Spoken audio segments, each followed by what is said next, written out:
Bem-vindos ao Historizando. Gente, seguinte, esse vídeo é um vídeo aí, especial, porque a prova da UFO aconteceu ontem, eu tô gravando esse vídeo no domingo. Então, a prova da UFO, a primeira fase aconteceu ontem, a segunda fase está acontecendo agora, se eu não me engano, vai acontecer hoje. E eu recebi as fotos das questões de um amigo meu que fez a prova e eu resolvi comentá-la com vocês aqui. Aí é o seguinte, algumas observações. Primeiro, são 8 questões, não tem como eu comentar todos os detalhes, mas qualquer dúvida é só vocês comentarem aqui embaixo. Vai ser um vídeo um pouco mais dinâmico com relação a isso.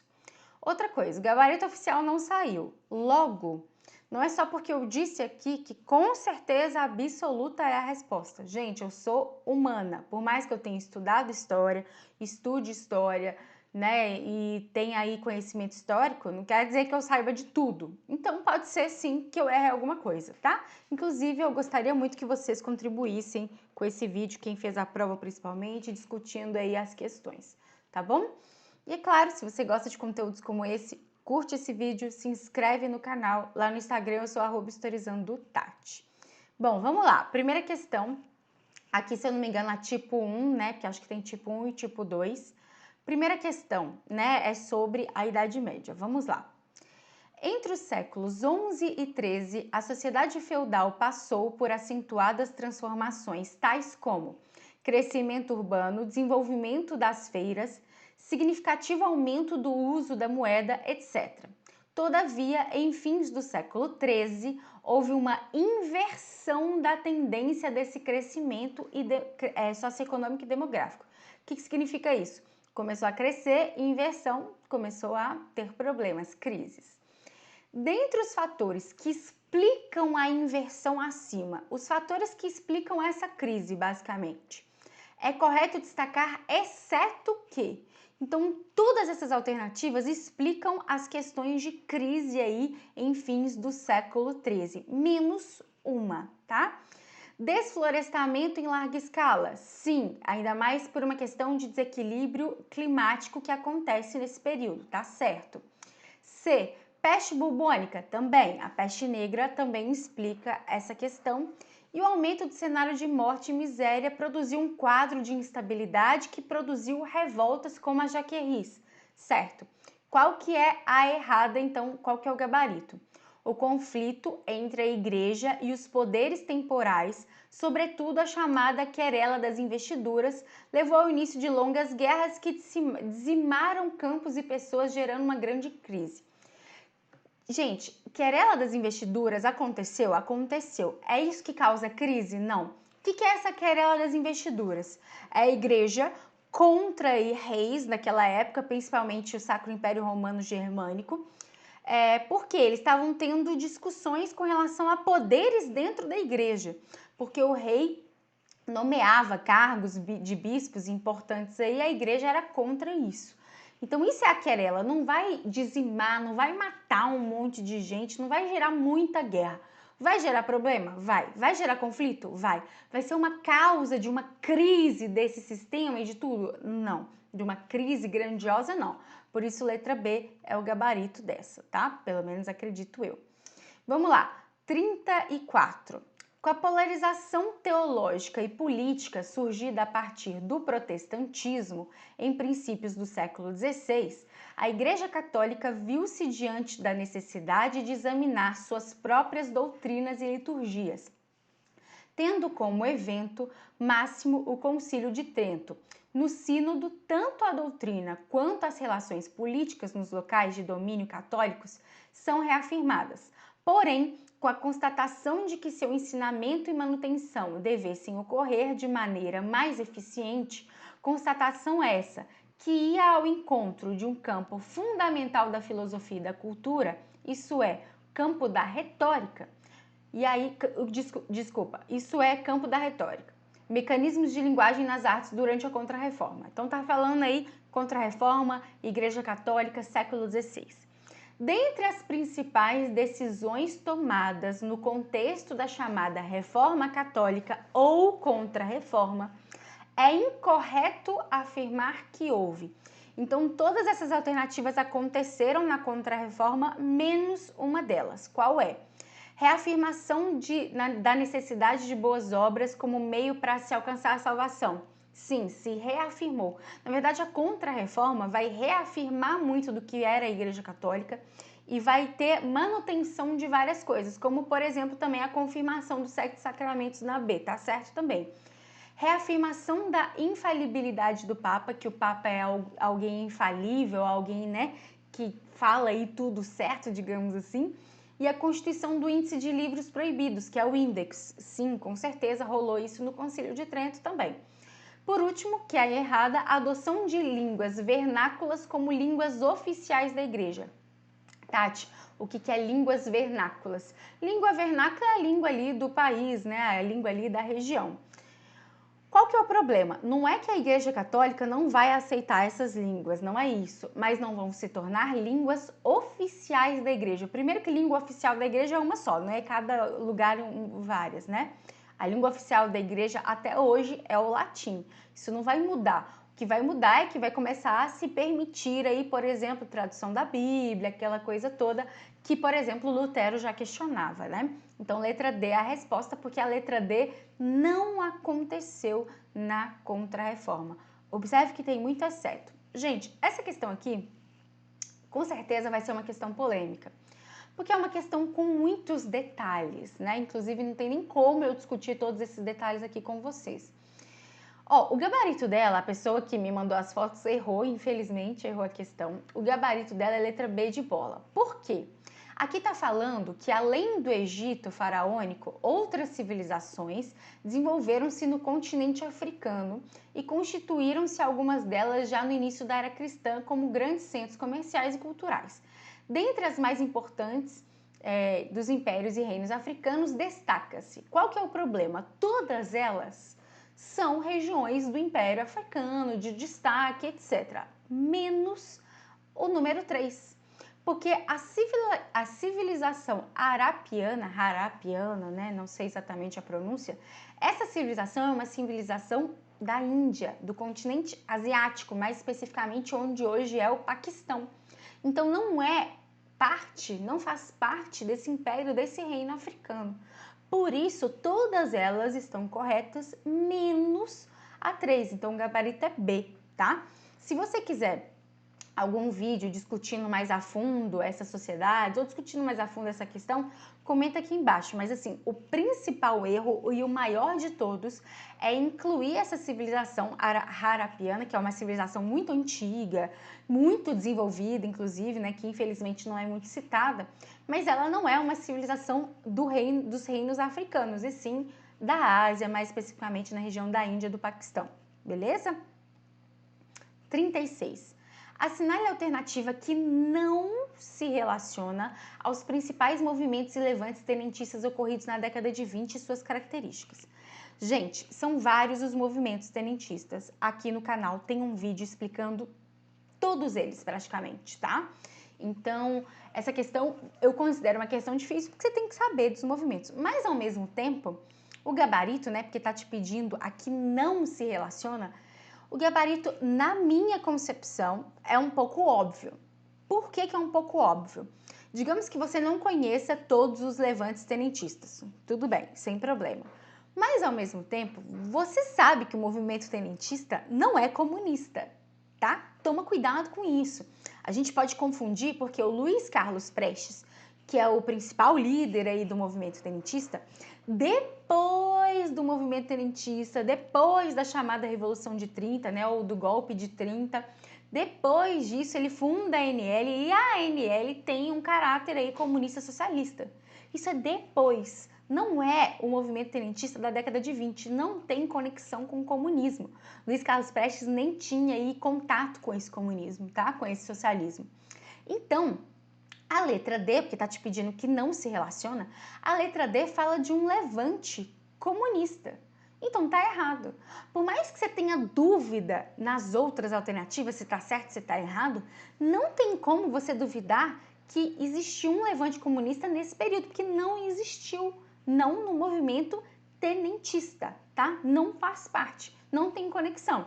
Se você tem alguma dúvida com relação a algum outro movimento tenentista, eu já fiz um vídeo específico sobre os tenentistas aqui. Eu aconselho a dar uma olhada, mas a letra D é o gabarito, tá? Ao meu ver, é o gabarito. 37. A chamada crise de 29, sem precedentes na história do capitalismo, alcançou boa parte do planeta, afetou todas as esferas do sistema econômico, não somente um setor em especial. Eleito em 32, o presidente Franklin D. Roosevelt aplicou um programa de recuperação econômica de matriz keynesiana que ficou conhecida como New Deal. Beleza. Assinale a alternativa que constitui uma das medidas tomadas por Roosevelt para minimizar a crise de 29. Basicamente, você vai observar as alternativas e enxergar o que tem relação, conexão com o New Deal, tá? Combinado?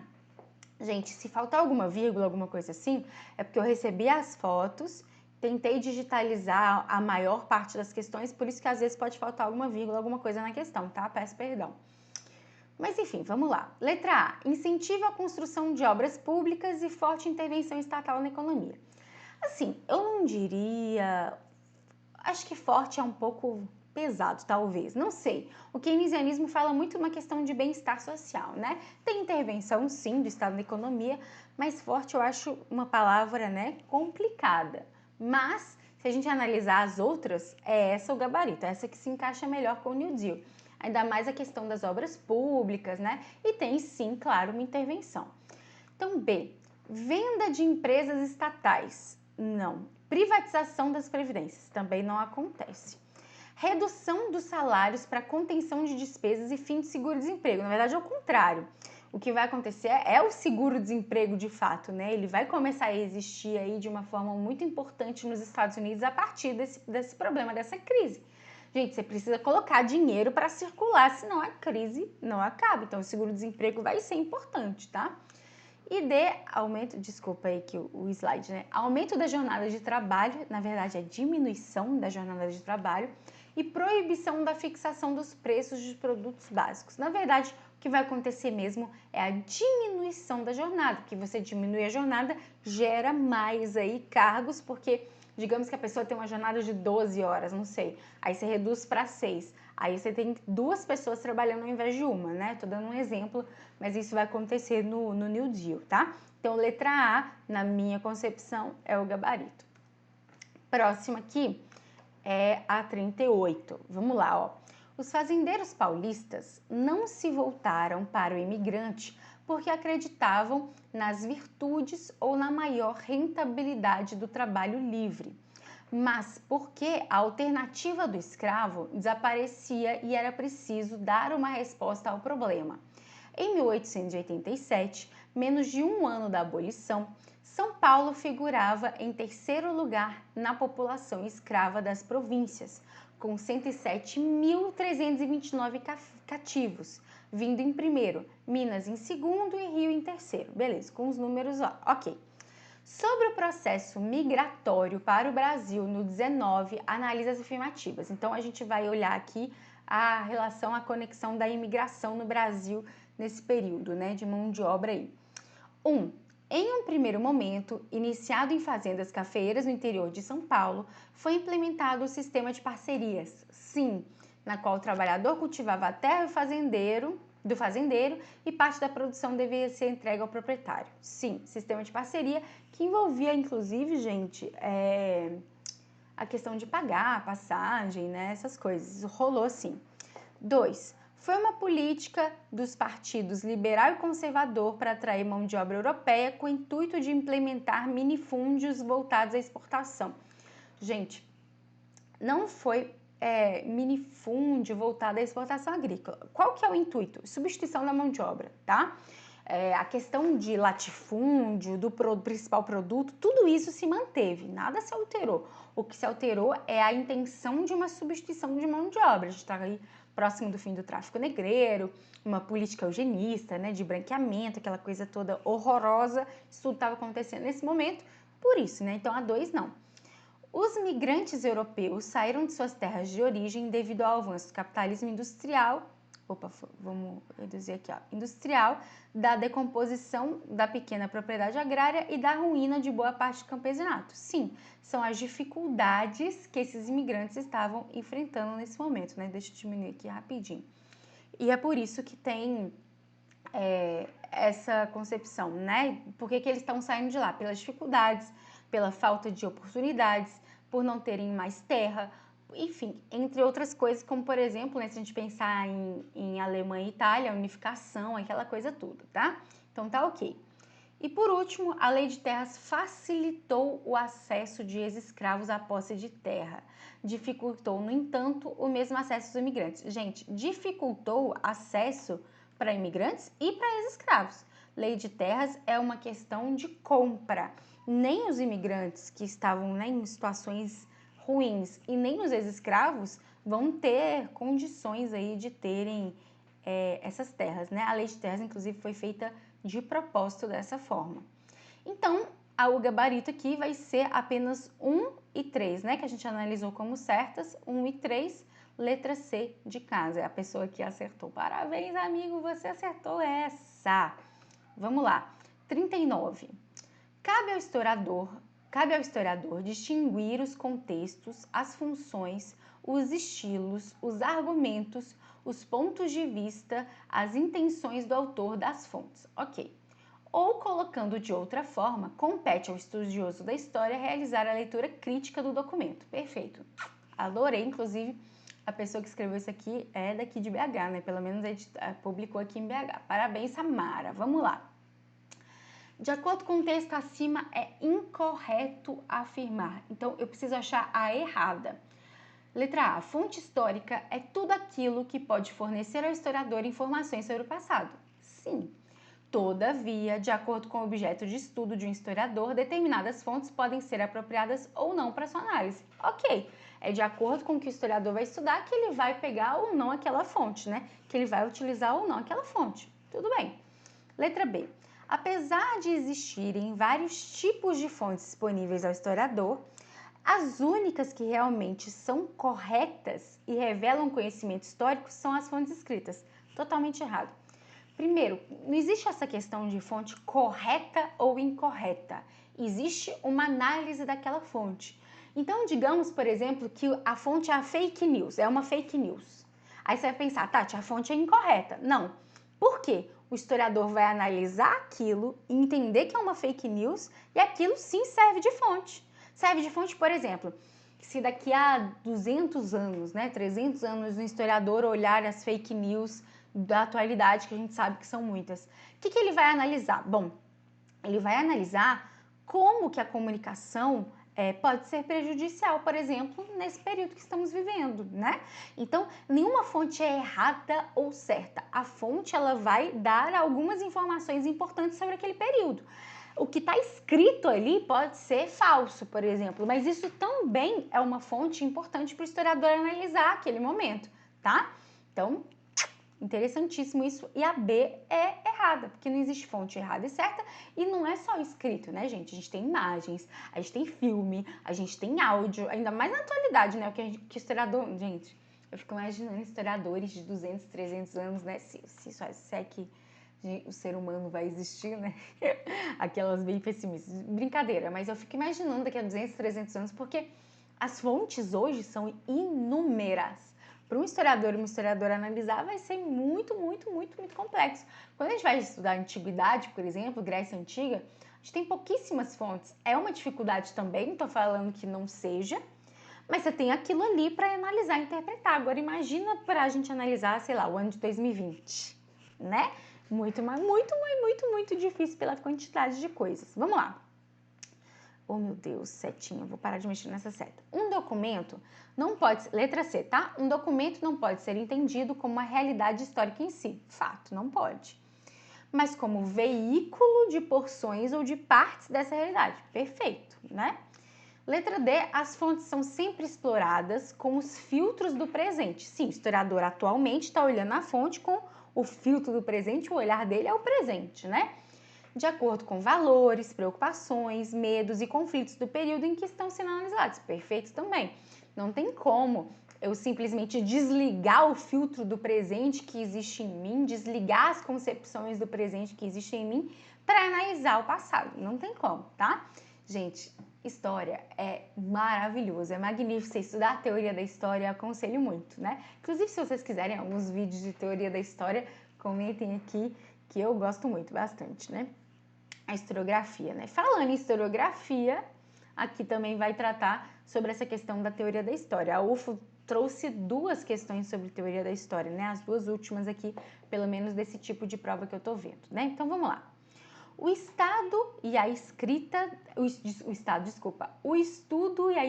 da história realizados por pesquisadores são chamados de historiografia. Perfeito. Essa é feita com base em pesquisa de documentos e na interpretação desses documentos, pautados em teorias e métodos os mais diversos, que criam sentidos e relações entre o passado e o presente. Em relação a essas informações, assinale a alternativa correta, alternativa certa. Beleza. A. O elemento central da pesquisa histórica é a opinião do historiador. Gente, claro que não, né? Claro que não. Inclusive, um dos maiores desafios do historiador, da historiadora, é justamente desconectar essa questão de opinião e de estudo, né? Pautada em sua convicção política e partidária. Menos ainda, gente. Ainda mais que, nossa, infelizmente as pessoas acham isso, né? As pessoas acreditam nisso. Só que o estudo da história é o oposto disso. É a tentativa maior da desconexão. Claro, gente, que não tem isenção. As pessoas que falam em isenção, em imparcialidade, isso não existe, tá? Eu sou estudante, eu estudei tanto história na faculdade quanto jornalismo na faculdade, e a gente passa anos e anos estudando que imparcialidade, isenção, isso não existe, né? Mas existe um esforço dessa separação. Então, não é o elemento central, pelo contrário, é o que o historiador e a historiadora tenta ao máximo se afastar, tá? Letra B. O marxismo é a principal linha interpretativa que guia a historiografia contemporânea. Não. Primeiro, é muito difícil você falar em principal linha. Existem várias linhas e não existe uma principal, uma que manda, uma que comanda. Existem várias linhas, dentre elas o marxismo. Existem muitos historiadores e historiadoras marxistas. Aí você vem e fala, ai Tati, então esse negócio aí, historiador comunista, é verdade. Gente, não seja essa pessoa, não seja, não pague esse mico. Marxismo não tem a ver exclusivamente com questão do socialismo e do comunismo. Marxismo, o Marx, ele não só teve essa concepção do comunismo e do socialismo, mas ele criou um método de estudo. Esse método de estudo não leva tudo a comunismo e socialismo. Tomem cuidado com isso, tá? Você que estuda história, sociologia, não é assim que funciona. Cuidado. Então, também não, tá? C. O que orienta a pesquisa histórica são as perguntas ou os problemas formulados em nosso próprio tempo a partir dos documentos disponíveis para a construção do conhecimento. Perfeito, é isso. O historiador hoje faz uma pergunta sobre o passado e a partir disso vai buscar documentos, vai buscar fontes para responder essa pergunta. Essa questão de pergunta, né, e tudo, é uma questão da ciência de uma forma geral, não é só história. Todo cientista ele tem uma pergunta a ser respondida e vai buscar aí a resposta dessa pergunta de alguma forma. Dentro da questão historiográfica, essa forma, essa busca é através de fontes, de documentos, a gente vai atrás disso. Em cima dessa lógica, dessa interpretação, a gente consegue ou não achar a resposta, tá? Muitas das vezes a gente não acha, beleza? Então, a letra C é o gabarito, tá? Letra D. Uma vez que a pesquisa histórica está relacionada com o contexto do historiador, afirma-se que a história é uma ciência sem método. Acabei de mostrar aqui para vocês o método historiográfico, né? De uma forma bem básica, mas, né? Porque o método historiográfico exigem muitas questões, mas assim, me ajuda aí, né, gente? Não é uma ciência sem método. Primeiro, que não existe ciência sem método, tá? E história é uma ciência que tem um método específico. As pessoas ficam, não é ciência porque não tem isso, não tem aquilo. Gente, cada área funciona de um jeito. Então, a história tem um método específico, tá? Tome muito cuidado com isso. Então, letra C, beleza? Gente, eu tentei ser o mais breve possível, eu espero que você tenha gostado. Curte, compartilha esse vídeo com quem fez a prova. Quando sair o gabarito oficial, eu vou deixar aqui nos comentários, no post, o gabarito mesmo, para ver se tem algum erro, se não tem. Se tiver algum erro, eu vou comentar nos comentários também o que eu errei, porque sim, eu não sou perfeita, eu posso errar, não é porque eu estudei história, eu me formei em história, que eu sei literalmente tudo, tá? E se alguém te fala que sabe literalmente tudo, não acredite nessa pessoa, porque não existe essa pessoa, tá? Se você gostou, se inscreve no canal se você ainda não for inscrito, inscrita, dá like, enfim, ajude o Historizando a crescer e a espalhar esse conhecimento para mais gente, tá? Tem também o Instagram, @historizandotati, Twitter, lista de exercícios no Telegram gratuito, enfim, tudo para vocês. Um beijo, até a próxima e eu espero que você tenha ido bem na prova.